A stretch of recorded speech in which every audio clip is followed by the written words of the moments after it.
Улсын онцгой комиссийн шийдвэрээр эрүүл мэндийн сайдын 249 тоод тушаалгасан.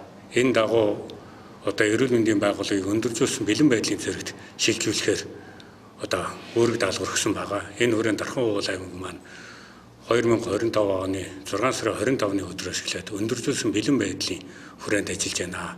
За энэ хүрээнд бол Улаанбурхан өвчний голомтыг хязгаарлах, Улаанбурхан өвчний одоо вакцинжуулах, хүүхдүүдийг вакцинжуулах гэсэн хоёр чиглэлд бол ажиллаж байна. За энэ хүрээнд бол нэг 7606 хүүхдийг бид нар тархалгаажуулахаар, нөхөн тархалгаажуулахаар бол бэлтгэл байдлыг бол хангасан. За өөрөөр сум бүрт одоо явуулын болон байнгын вакцины цагийг бий болгосон. Нийт одоо 18 цаг ажиллаж байна. 9 нь бол одоо байнгын одоо өрх сум дээрээ байна. За 9 нь бол одоо явуулын одоо вакциныг бол хийнэ гэж ойлгож байна. За энэ хүрээндээ бид нар энэ өндөржүүлсэн бэлэн байдал ихснээс хойш за нийт одоо вакцинд хамрагдах хүүхдийн 12% бол вакцинд хамруулад байна. За ерөн бол энэ вакцинд хамрагдах гол хэлбэр нь бол хаалганаас хаалганд буюу танай гэрт очиж одоо хүүхдийг одоо вакцинд хамруулж за хүүхдийг энэ өвчнөөс өрсөн сэргийлнэ гэсэн ийм чиглэл байгаа. Тэгээд эрүүл мэндийн яамнаас гаргасан одоо ураа нь бол хаалга бүхэнд хөрж хүүхд бүхнийг хамгаална гэсэн ийм ураатайгаар бол хийгдэж байна. За энэ одоо аян бол маргааш буюу 7 сарын 1-ний одоо 11 цаг 40 минутаас Монгол улс даяар 1 цаг 1 өдөрт бол одоо эхэлж байгаа.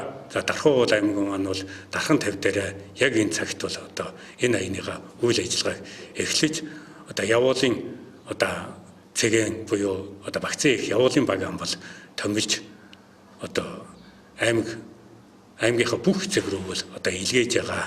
За энэхүү өдөрлөг болон эрүүл мэндийн байгууллагуудыг өндөржүүлсэн бэлэн байдалд шилжүүлэн ажилуулж энэ тархлаажуулалтын үйл ажиллагаа хийгдээд байгаа гол учир шалтгаан бол энэ Улаанбурхан өвчний маань дийдэлт байгаа. Манай Дархан уул аймгийн хэмжээнд бол 114 Улаанбурхан өвчний тохиолдол бүртгэгдсэн. За биеийн байдлаар наваад үзэх юм бол дунд хэсэг ангилалд багтаж байгаа 25%, хүндөвтөр 66%, хүнд 8% байна.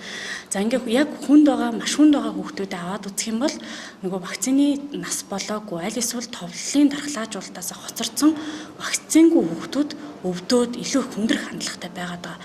Тийм болохоор яг энэ өндөржүүлсэн бэлэн байдлын хүрээнд бид нар яг товлолын тархлаажуулалтаас хоцорсон хүүхдүүдэд тархлаажуулахаас гадна товлын дархлаажуулалт хамрагдсан гэсэн бичлэлттэй боловч цахим одоо ийм онкологи системд хур системд мэдээлэл ороогүй хүүхдүүдэд бүртгэж авах ийм өдөрлөг үйл ажиллагаа болон энэ үйл ажиллагаа маань яг өндөржүүлсэн бэлэн байдлын хугацаанд үргэлжлээд явхаар байгаа. За маргааш 11 цаг 40 минутаас бол бүх өрхийнхэн маань бол Дархан 50 цогцлбол дээрээ дархлаажуулалтын цахим програм бол яг тэнд ажиллаж байна. Яг тэр цэг дээр та очиод хүүхдийнхаа дархлаажуулалтын мэдээллийг шалгуулж болно. За дархлаажуулалтын мэдээлэл нь хур системд ороогүй бол иргэмжээр шивэлтийг бол хийлгэж болох байгаа. Тэгэхээр иргэд маань яг энэ үйл ажиллагаан дээр очиод хүүхдийнхаа дархлаажуулалтын мэдээллийг шивээд за үнэхээр тулгалт хийж үзээд вакцинд ороог байх юм бол нөгөө явуулын болон байнгын цэгийн дархлаажуулалтанд хамрагдвал илүү үр дүнтэй байгаамаа. За тэгээд Улаанбурхан өвчний дэгдэлттэй холбоотойгоор 6-аас 8 сартай хүүхдийн дархлаажуулалтыг бол нэмэлтээр хийгээд явж байна. За манай Дархан уулын хэмжээнд 380 хүүхэд хамрагдахаас зөвхөн 117 нь хамрагдсан байна. Ингээ хараад үзэх юм бол 33% хамралттай. Яг энэ эмнэлэгт хэвдсэн, батлагдсан тохиолдлуудын манай аймагт хамгийн өндөр хувийг эзэлж байгаа нь 0-4 нас байгаа. Нийт хэвдсэн хүүхдүүдийн маань 38%. Улсын хэмжээнд бол 10-аас 14 настай хүүхдийн дунд тархалт өндөр байгаад байдаг. Манай Дарханд бол 0-4 настай хүүхдүүдийн тархалт, дээрэс нь эдгээр настай хүүхдүүдийн маань хүндрэл маш их байгаа учраас 6-аас 8 сартай хүүхдүүдтэй ээж аауд маань энэ дархлаажуулалтанд хүүхдээ маш сайн оруулаарай. Эргээд энэ маань учирч болох хүндрэл, нас баралтаас сэргийлэх ийм ач холбогдлыг ардаа дагуулж байгаа юм аа. Өндөржүүлсэн бэлэн байдлын хүрээнд өрхийн эрүүл мэндийн төвүүд маань ерөөдөө ажлын өдрүүдэд 21 цаг хүртэл за амралтын өдөр 10-аас 18 цагийн хооронд ажиллаж байгаа.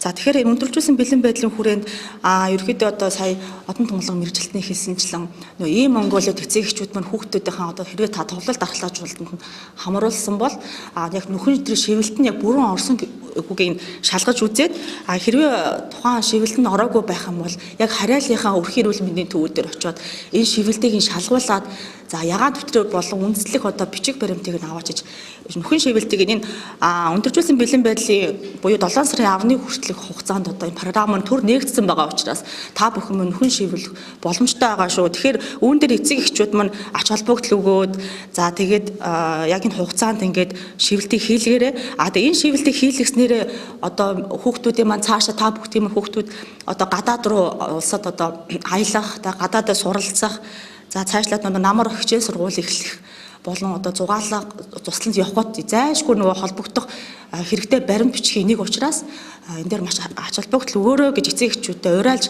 зөвлөмөр байна. Тэгэхээр уртсгасан цагаар ажиллаж байгаа учраас энэ хугацаанд бүгд ягаан дэвтрүүдээ гол нь эцэг эхчүүд мань өөрсдөө хүүхдүүдийнхаа одоо хийлгэсээр ингээд амаараа хэлээд одоо тухайн холбогдох үндэслэх бичиг баримт байхгүй бол захимд одоо ямарч бүртгэдэг боломжгүй гэдгийг бас анхаараарай. Тэгэхээр та бүхэн маань маргааш өдрөлийн үйл ажиллагаанд бас энэ шивэлтэйгээ шалгуулах боломжтой. Цаашлаа 7 сарын 10-ны хүртэл бас өөрсдийнхөө өрх эрүүл мэндийн төвүүд дээр яг уртсгасан цагаар ажиллаж байгаа учраас очиж шивүүлж нөхөн шивэлтийг хийлгэх боломжтой байгаа шүү. За өөрөөр хэлбэл Улаанбаатарны вакцин маань 1-р туун 9 сар 2-р туун 2 настай хийгдэх ёстой байдаг. За ялангуяа энэ шивэлтийг та бүхэн маань маш шалгаарай. Хэрвээ үнэхээр таны хүүхэд огт вакцинд хамрагдаагүй бол нөхөн одоо вакцин үр бүр дээр хийгдэж байгаа.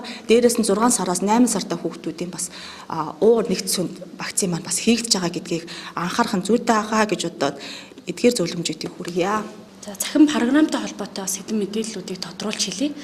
За e-Mongolia програм дээр болохоор өнгөрсөн жил нөхөн иргэмжээр шивүүлчихсэн хүүхдүүдийн мэдээллүүд бүгд орсон байгаа. Ер нь бол 4 сараас өмнөх шивэлт хийгдсэн мэдээллүүд. За одоо сая 6 сарын 23-наас хоошоо хийгдэж байгаа шивэлтүүд маань одоо 7 сарын 10-нд энэ хуучин програм гэж ярьж болно. Хуучин програмын шивэлт дууссаны дараа дархлаажуулалтын шинэ програм руу хүрвөөд эндээсээ e-Mongolia буюу хур системд хөрвсөний дараа бүх эцэг эхчүүдэд одоо e-Mongolia-гаар нь харагдах боломж нь бүрднэ гэсэн үг. Өмнө нь одоо нөө шивэлт хийсэн e-Mongolia дээр шалгахаар бас нэг юм асуудал гарч ирээд байгаа л да. Ингээд товлолт вакцинуудаа гүйлгээд харахаар яг товлолт вакцины хийгдсэн үгүй нь тодорхойгүй одоо нөө PDF файл болгоод хэвлэх гэдэг дээр нь дарахлаар яг вакциных нь мэдээллүүд бүрэн гарч ирж байгаа. За тэгж шалгаад хүүхдийнх нь мэдээлэл дутуу байх юм бол ягаан дэвтэр дээрээ мэдээлэл нь байх юм бол өрхтөрөө очоод иргэмжээр те өмнөх хийсэн мэдээллүүдийг нь шивүүлж болно гэсэн үг.